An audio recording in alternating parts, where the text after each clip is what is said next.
tejido específico, ¿no?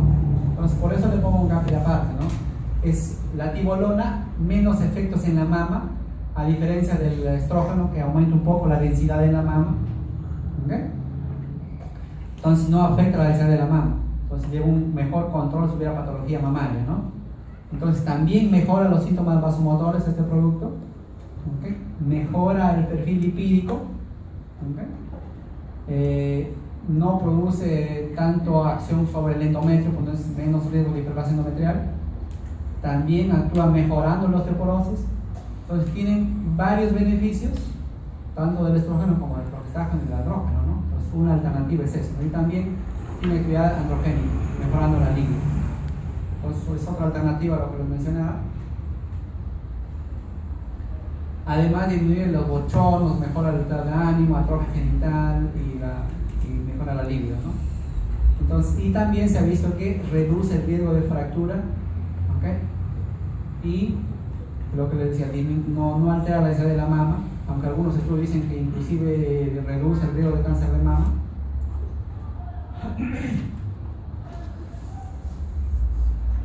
Y esto es un resumen en líneas generales.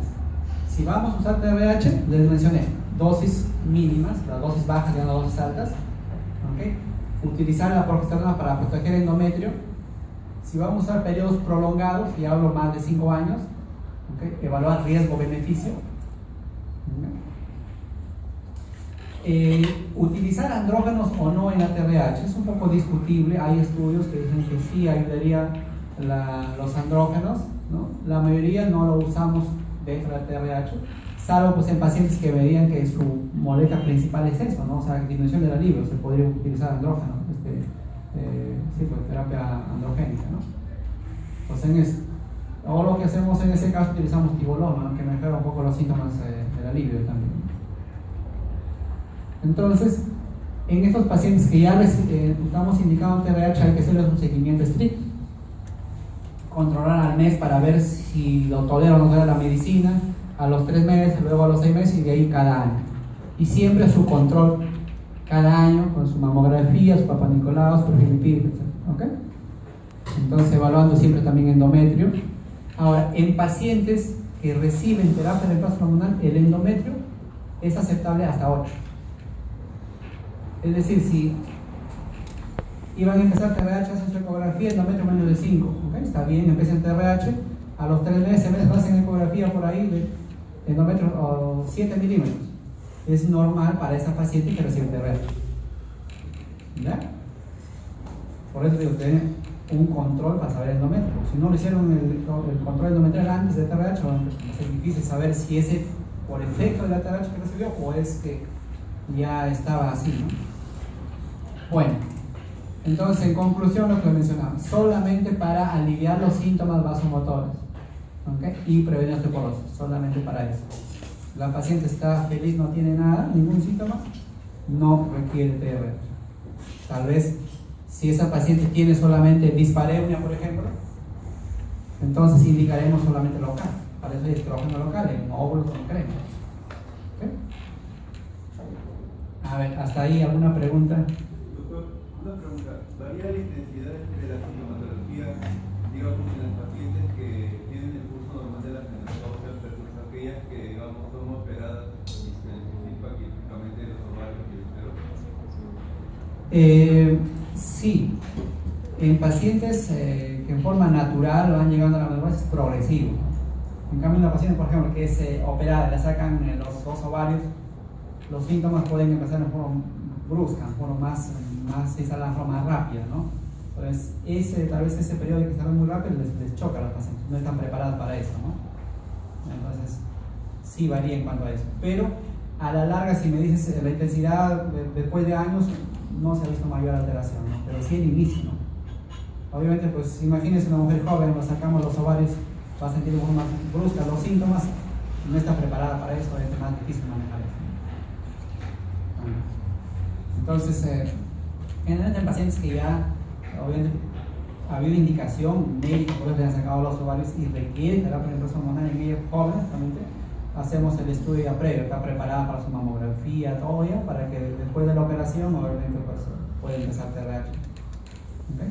obviamente cuando empiece a movilizarse. Una paciente que está postrada, mientras no se movilice, no puede hacer TRH por riesgo de tromboembolismo, ¿no? ¿Alguna otra pregunta? Para los que están durmiendo ahí. Doctor, después durante la terapia hormonal, si hay algún sangrado como el spotting, ¿se considera o no se considera normal? Por eso es el estudio previo, ¿no? O sea, si le hice la ecografía o el estudio y estaba normal, obviamente asumo que ese spotting que se ha mencionado es por el efecto hormonal. Y la mayoría de veces se presenta porque suspendieron o interrumpieron el tratamiento. ¿Okay? Por ahí.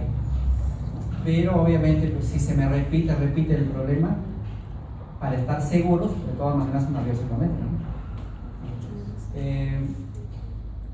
¿Alguna otra pregunta?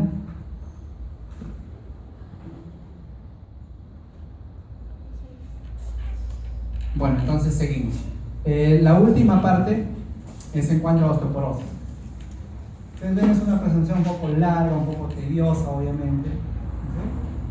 ¿Okay? Estamos dando cosas bien generales, no estoy entrando a muchos detalles, entonces, para no extenderse mucho. Entonces, el otro problema es osteoporosis. Entonces, paciente que le viene, digamos, sin síntomas, nada, y que quieren manejar solo, prevenir osteoporosis, entran a esta parte de la exposición, no solamente manejo para prevenir osteoporosis.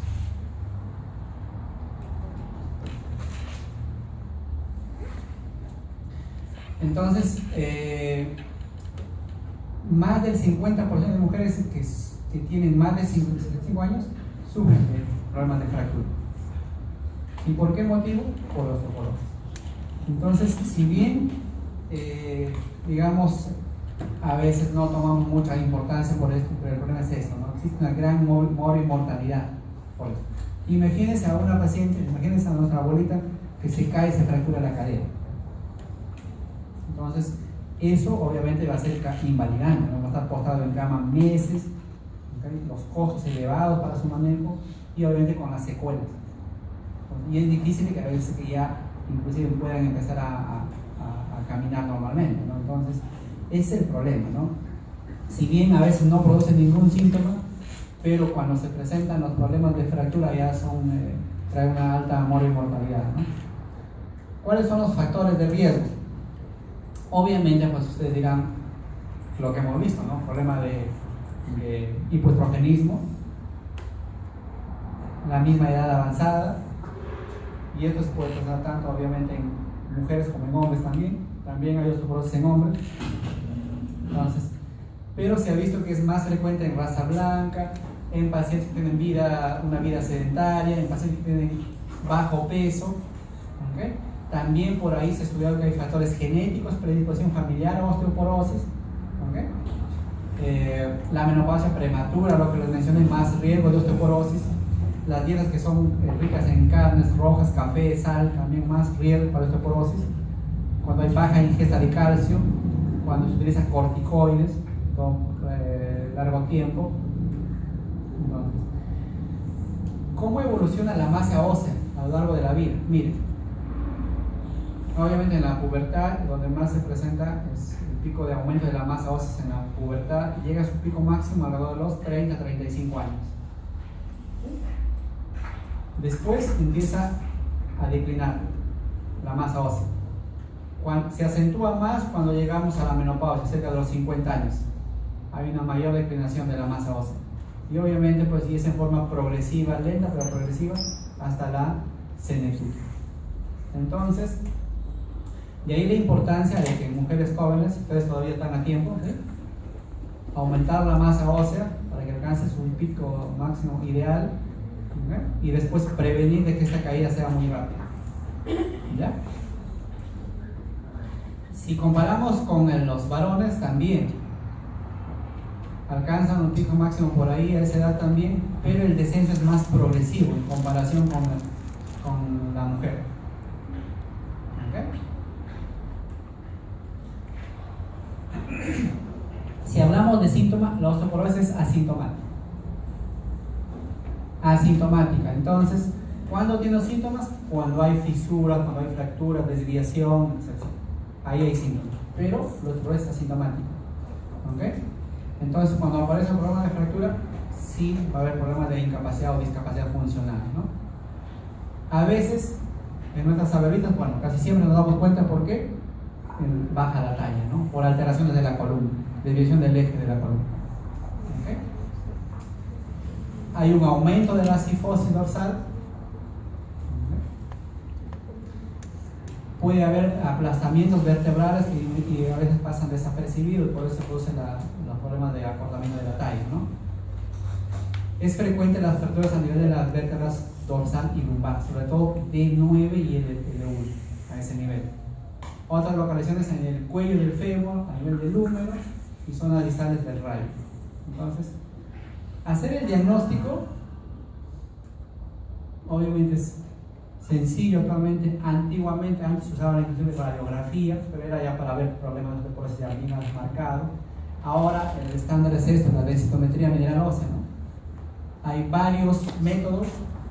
El método REX es el más usado actualmente para la densitometría y digamos los protocolos se dirigen a medir la densitometría a nivel de la columna, ¿okay? Columna lumbar principalmente, y a nivel del cuello del fémur. ¿Ya? Lo que es periférico no ayuda mucho. Entonces esto se considera como densitometría mineral ósea central, ¿no? O sea, lo que es columna y cadera, ¿no? ¿Cómo interpretar la densitometría? En forma sencilla, se habla de desviaciones estándares de la media, desviación estándar de la media. Entonces, se dice si la densitometría le reporta un score E que está de -1 para arriba es normal, de -1 a -2.5 desviaciones estándar es osteopenia, por debajo de -2.5 se habla de osteoporosis. Entonces, esas líneas generales.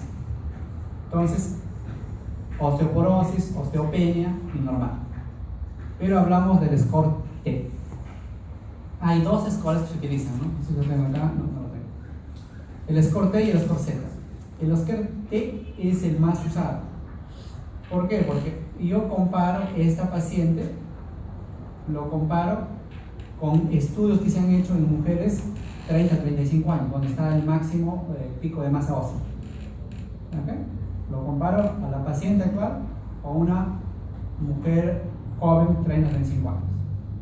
¿Okay? Entonces, y me sale el score. ¿Okay? Es el más usado. Pero hay otro que es el score Z, que yo comparo a la paciente con estudios que se han hecho en mujeres de su misma edad. O sea, que están también en la menopausia, perimenopausia, posmenopausia, mujeres de su misma edad. Entonces, obviamente, si se acuerdan de la curva de masa ósea, para su edad estaba y había declinado. Entonces, obviamente, si comparo mi paciente actual con esas pacientes, no va a haber mucha variación, porque ya esa paciente, si bien no tiene ningún síntoma, no está en osteoporosis, pero ya su masa ósea ha disminuido.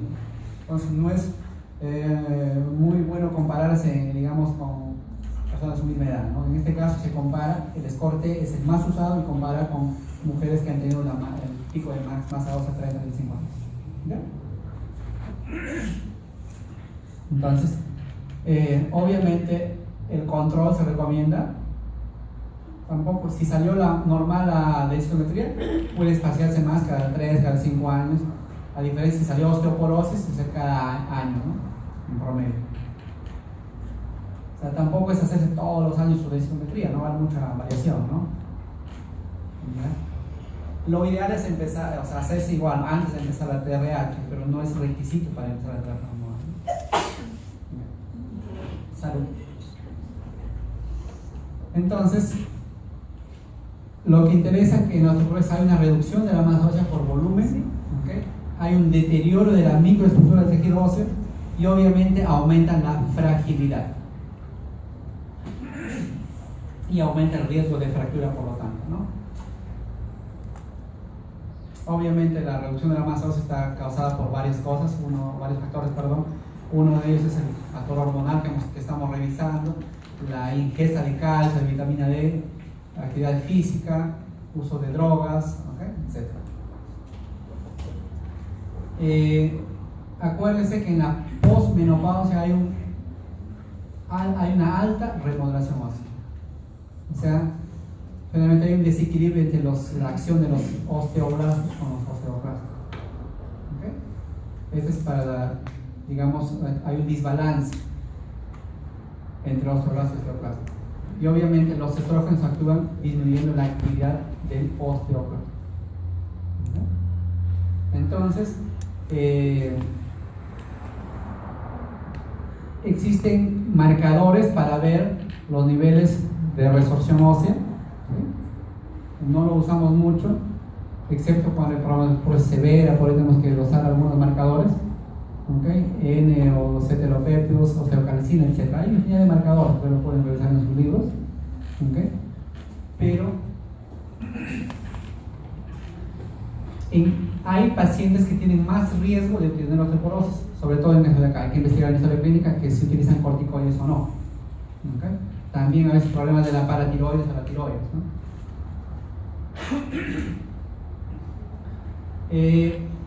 Hay, lo que les mencioné, dos tipos de osteoporosis. La que estamos viendo actualmente, la que nos interesa en relación a la tipo 1, que es la posmenopáusica o por déficit estrogénico. Pero existe la otra, la tipo 2 o tipo senil, donde estaríamos acá todos los varones en esa, ¿no? Que es por envejecimiento. ¿Okay? Obviamente se puede suponer los dos, ¿no? Pero en mujeres, sobre todo, problema de osteoporosis más se debe a esto, problema de tipo estrogenismo. Por eso se presenta más entre 50 y 75 años, a diferencia de las seniles más tardío. ¿Okay? Es más frecuente en mujeres comparado con varones, afecta principalmente el hueso trabecular. ¿Okay? Eso.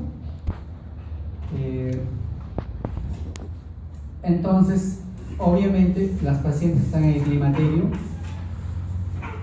tienen más riesgo de osteoporosis y no queremos ver obviamente esta progresión, ¿no?, de la enfermedad, ¿no? Entonces, ¿qué hacer para intervenir en ese momento? Obviamente va a ser imposible evitar de que lleguen osteoporosis a veces, se va a tratar de detener, de que no avance más. ¿Okay? Una paciente que ya tiene osteoporosis, no le voy a prometer por regresar a lo normal, ¿no? Es imposible. ¿Okay? Actuar ahí para detener de que avance la osteoporosis, ¿no? Y los manejos va a aumentar la resistencia del hueso, o sea, disminuir el riesgo de fractura. O sea, no solamente es que aunque el hueso esté más denso, nada más simplemente es que resista ese hueso, ¿no? Entonces, las sociedades, diferentes sociedades, han dado recomendaciones, y acá les muestro una en cuanto al consumo de calcio, o el requerimiento de calcio. En una mujer postmenopáusica, generalmente los requerimientos son 1500 miligramos de calcio. ¿Ya? 1500. Obviamente puede variar, como dejas en la premenopausia, a 1000, ¿okay? Pero en general, en postmenopáusica es 1500 el requerimiento. ¿Ya? Otras sociedades dan otros valores, por ejemplo acá le dicen 1200, etc., ¿no? Pero en general es 1500 lo aceptable. ¿Ya? Pero ustedes, si ustedes tienen una tableta de calcio, por ejemplo, les dicen en el calcio, revisen la caja, les dice calcio 1250 o 1500 miligramos, les dice. Eso no es la cantidad que nos interesa, lo que nos interesa es el calcio iónico, ¿no? El calcio elemental. De esa tableta de calcio que les ponen ahí el valor, fíjense en que si es citrato, carbonato, ¿qué es? ¿No? Si es que es carbonato, el 40% es el calcio elemental.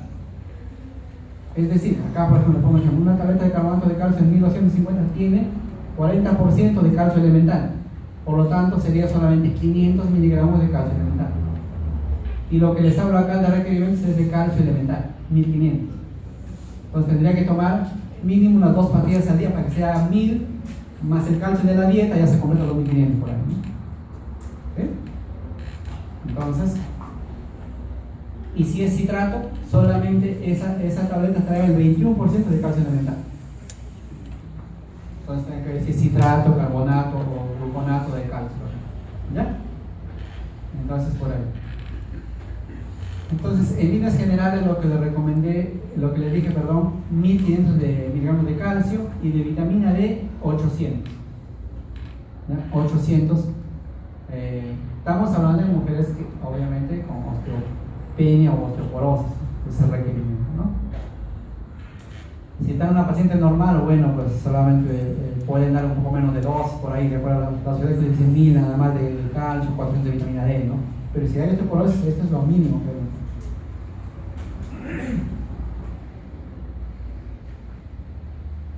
que también igual, ¿no? Criterios para el manejo, ¿no? Como dicen, quiénes dar o quiénes no dar, ¿no? El manejo de osteoporosis.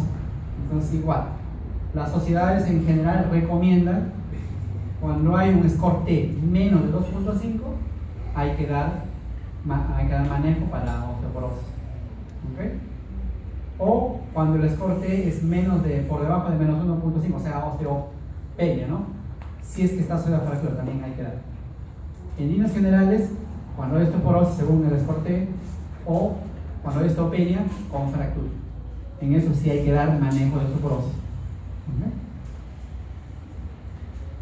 Entonces, cuando hay una caída, una vez lo primero que pones en la mano o lo que más recibe la contusión es en la rodilla, ¿no? Eso introduce el golpe ya sea acá, a la muñeca o a la cadera. Por lo tanto, fractura de cadera, ¿no? Entonces, es más común que se fracture la muñeca, o sea, la cabeza del radio, estamos hablando, la columna dorso lumbar y de la cadera, o del cuello del fémur. Y obviamente si hablamos a nivel de columna, desviaciones de la columna, ¿no? Entonces, ¿qué le va a producir a la larga? Dolores crónicos, la pérdida de altura, deformidades, inmovilidades o invalidez o discapacidad. ¿Okay? Entonces, a la larga, si bien al principio no hay síntomas, pero a la larga sí va a haber síntomas. ¿Qué pasa en las pacientes que ya reciben terapia de reemplazo hormonal? Cuando usted está recibiendo estrógeno o progestágeno, obviamente la misma TRH previene también la pérdida de masa ósea. ¿Okay? Entonces, en estas pacientes que están con TRH, si yo quiero manejar problemas de osteoporosis, le tendría que agregar el calcio más su vitamina D. ¿Okay? Entonces, y con eso prevengo lo que es osteoporosis. ¿Okay? Pero existen fármacos para ya pacientes que tengan osteoporosis o pacientes que no requieren TRH y requiere manejo de osteoporosis, existen otros fármacos. Entonces, son manejos no hormonales de la osteoporosis. Dentro de eso, a la cabeza, los bifosfonatos. ¿Okay? Tienen acá varios nombres: el ácido alendrónico, el ácido ibandrónico, el ácido soledrónico, el risedronato. El ácido alendrónico es una tableta semanal, ¿no? Una pastilla semanal. ¿Okay? El ácido ibandrónico es una mensual, una tableta mensual. Y el soledrónico, hay en ampollas inclusive una ampolla anual. Entonces hay para todos los gustos, son los bifosfonatos. ¿Cómo actúan? Inhiben la reabsorción ósea osteoclástica. ¿Okay? Entonces ese es su mecanismo de acción, son los bifosfonatos. Tenemos otro grupo que son los SERMs, moduladores selectivos de los receptores estrogénicos. ¿Okay? Se unen selectivamente a los receptores estrogénicos, inhiben la reabsorción y el recambio óseo. ¿Okay? Tenemos el raloxifeno.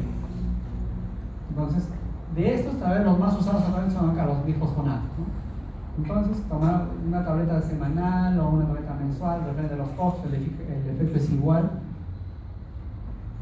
Veamos, los bifosfonatos, pues ya les mencioné, ¿okay? Los fármacos, al final todos van a reducir el riesgo de fractura. ¿Okay?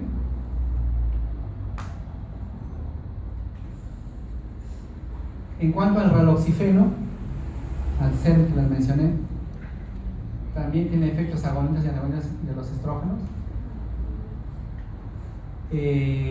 Hay diferentes estudios igual, pero al final se ha visto que todo igual previenen, o sea, aumentan la densidad mineral ósea y obviamente disminuyen el riesgo de fractura, ¿no? Falta poco, por si acaso. Ya, otros fármacos, como la calcitonina, es una hormona secretada por las células parafolicular de la tiroides, obviamente. Reduce el dolor asociado a las fracturas vertebral aguda, disminuye el riesgo de fractura vertebral también, inhibe la actividad osteoclástica. ¿Okay? Entonces, actualmente su uso está restringido, ¿okay? Y este tratamiento es de corta duración. ¿Okay? ¿Por qué? Porque el manejo prolongado incrementa ligeramente el riesgo de tumores. Entonces, por ahí está un poco limitado la uso. Lo otro, el teriparatida, ¿okay? Hormona paratiroidea. Obviamente se usa en casos de osteoporosis severas, ¿no? La osteoporosis, si ustedes se van a dar cuenta, es un manejo también del reumatólogo, ¿okay? Pero a veces nosotros también manejamos porque lo vemos. Pues ya tenemos problemas de osteoporosis severa, obviamente pedimos apoyo al reumatólogo para eso, ¿no? ¿Por qué? Porque los problemas de osteoporosis que se presentan en la perimenopausia no son tan severos, ¿no? De pronto una mujer de 50 años hago osteoporosis me sale osteoporosis severa, de haber otros factores de fondo ahí, ¿no? Entonces, ya en las últimas diapositivas son resúmenes, ya son como 3 resúmenes para terminar. Miren, todo lo que les he hablado hasta ahora. Esta es la edad de la menopausia, 50 años, en este caso sería 0 años para cuestiones prácticas. Esta sería la postmenopausia, la premenopausia, ¿sí? Cuando están en la perimenopausia hay más síntomas vasomotores, mayor sintomatología. Antes de la menopausia, tal vez lo que más nos molesta a la paciente son los problemas, las alteraciones en la regla, ¿sí? Después de la menopausia, los síntomas vasomotores, ¿okay? Entonces, en estas pacientes, obviamente, pues estaría indicada la terapia de reemplazo hormonal. Pero en forma más tardía, cuando ya no hay síntomas vasomotores, ¿no?, hay lo que es la ventana de la osteoporosis, donde aumenta el riesgo de fractura, tanto de columna y de cadera. Entonces, ¿qué hacer? Cuando está en la perimenopausia, les mencioné, si es que todavía menstrua y requiere terapia de reemplazo hormonal, un manejo cíclico, o sea, para que pueda menstruar todavía, simular la menstruación. Pero si ya no menstrua, o sea, está más tardíamente después de la menopausia, ya no menstrua, un manejo TRH combinado, continuos, para que ya no menstrue, ¿sí?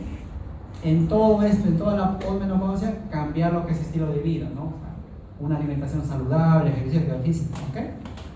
Eso. Y obviamente, si tiene muchos síntomas vaginales, dispareunia, ardor vaginal, sequedad, tratamiento local, con estrógeno local, ¿ok? Pero ¿qué pasa si esta paciente ya no requiere TRH, de forma más tardía? Manejo para prevenir osteoporosis, ya sea con los bifosfonatos, ¿okay?, o con los CEP. Si es más tardíamente problemas de osteoporosis severa, por ahí evaluar la posibilidad de utilizar hormona paratiroidea, que eso ya será en manejo junto con el ¿okay? Entonces, para que tengan una idea, entonces en resumen, lo que les decía, la terapia de reemplazo hormonal no está indicada en todos, solamente en pacientes que tienen síntomas y que deseamos prevenir osteoporosis. Si la paciente no tiene ningún síntoma, se puede empezar directamente con manejo de prevención de osteoporosis nada más.